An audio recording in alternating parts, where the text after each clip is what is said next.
नमस्कार मित्रांनो, माझं नाव प्रतीक आणि मी तुमच्या सर्वांचं आपल्या यूट्यूब चॅनलवर मनापासून स्वागत करतो। तर मित्रांनो, आज आपण या व्हिडिओमध्ये तुम्हाला शिवराज्याभिषेक सोहळ्यानिमित्त बॅनर तयार करायला शिकवणार आहे। ते आपण स्टेप बाय स्टेप फुल आपल्या व्हिडिओमध्ये एक्सप्लेन केलेलं आहे। त्यासाठी व्हिडिओ जरा स्किप न करता बघायचा। चॅनलवर नवीन असाल तर चॅनलला सबस्क्राईब करायचं आहे, कारण आपण अशाच प्रकारे बॅनर एडिटिंगवरती ट्युटोरियल आणतच असतो। चला तर मित्रांनो, जरा वेळ वाया न घालवता सुरुवात करू आपण आपल्या व्हिडिओला।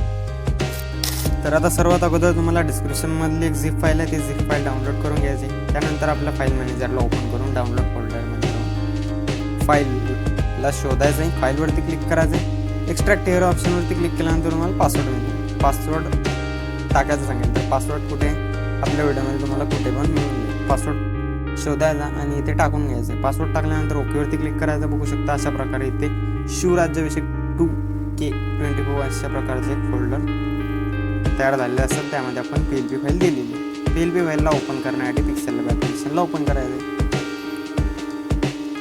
पिक्सेल लॅब ॲप्लिकेशन ओपन झाल्यानंतर अशा प्रकारचा इंटरफेस येईल। 3 डॉटवरती क्लिक करून ओपन .plt फाईलवरती क्लिक करून .plt वरती क्लिक करायचं आहे। त्यानंतर इथे पण फाईल मॅनेजर सारखा इंटरफेस असेल। यामध्ये तुम्ही ज्या फोल्डरमध्ये आपली फाईल एक्स्ट्रॅक्ट केली होती त्या फोल्डरला ओपन करून घ्यायचे। त्यानंतर अशा प्रकारचा इंटरफेस येईल। PLP फाईलवरती क्लिक करून ओपन ॲड ऑप्शनवरती क्लिक करायचं। बघू शकता अशा प्रकारे तुमच्यासमोर PLP फाईल ओपन झालेली आहे। तर इथे लेअर पॅनलवरती क्लिक करायचं आहे। बघू शकता इथे आपण सर्व प्रकारचे लेयर्स तुम्हाला दिले आहे। मी एक एक करून दाखवतो सर्व लेयर्स तुम्हाला। ओके, तर बघू शकता सर्वात अगोदर आपली बॅकग्राऊंडची लेअर आहे। एकदम खतरनाक अशा प्रकारे आपण बॅकग्राऊंड तयार केलेला आहे। त्यानंतर इथे आपण तुळजाभवानीचा फोटो घेतलेला आहे। त्यानंतर इथे थोडासा लाईट इफेक्ट मारलेला आहे। त्यानंतर छत्रपती शिवाजी महाराजांचा फोटो घेतलेला आहे लेफ्ट साईडला आणि राईट साईडला। त्यानंतर सेंटरला पण एक फोटो घेतला आहे आणि त्या साईडला पण एक फोटो घेतलेला आहे। त्यानंतर आपण टेक्स्ट घेतलेला आहे आणि इथे मी वॉटरमार्क लावलेला आहे। वॉटरमार्क तुम्ही अशा प्रकारे हाईड करून तुमचे वॉटरमार्क पण टाकू शकता। तर अशा प्रकारे बॅनर आपण तयार केलेला आहे। तर बॅनरला आता सेव्ह करण्यासाठी काय करायचं, 3 डॉटवरती क्लिक करून एक्सपोर्ट इमेज ऑप्शनवरती क्लिक करायचं। डिफॉल्टला अल्ट्रा आउटपुट घेऊन सेव्ह टू गॅलरी ऑप्शनवरती क्लिक करायचं आहे। याने आपलं बॅनर फुल HD क्वालिटीमध्ये आपल्या गॅलरीमध्ये सेव्ह होईल।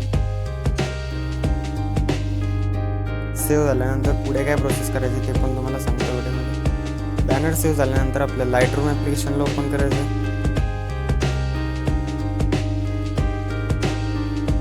लाईटरूम ॲप्लिकेशन ओपन झाल्यानंतर अशा प्रकारचा इंटरफेस येईल। त्यामध्ये तुम्हाला आपला फोटोला इम्पोर्ट करायचा आहे।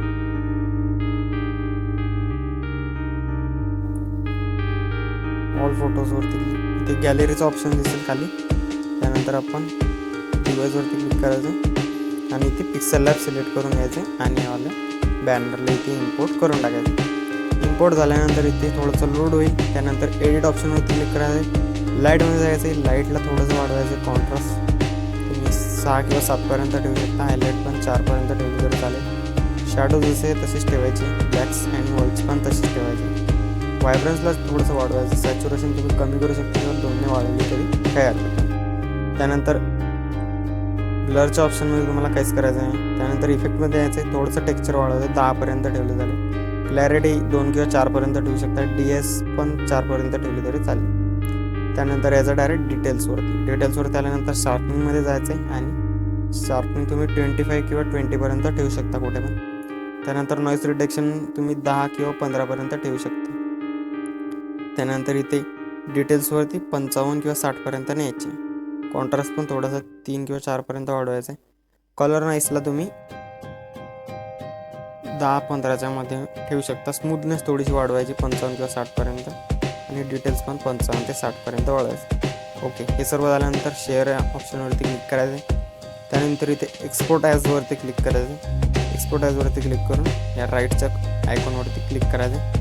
याने आपल्या बॅनरमध्ये थोडंसं आणखी एकदम अट्रॅक्टिव्ह लुक येईल आणि हे झाल्यानंतर आपलं बॅनर तुम्ही कुठे पण अपलोड करू शकता। तर आजच्या व्हिडिओमध्ये एवढंच होतं मित्रांनो। व्हिडिओ आवडला असेल तर व्हिडिओला नक्की लाईक करा। चॅनलवर नवीन असेल तर चॅनलला सबस्क्राईब करा। अजून आपल्या चॅनलवरती छत्रपती शिवाजी महाराजांचा राज्याभिषेकानिमित्त एक बॅनर अजून येणार आहे। त्यासाठी चॅनलला सबस्क्राईब करून नक्की ठेवायचं। तर आजच्या व्हिडिओमध्ये एवढंच होतं मित्रांनो। तोपर्यंत चॅनलवरचे बाकीचे व्हिडिओ बघत राहा आणि एडिटिंग करायला शिका। जय हिंद, जय महाराष्ट्र।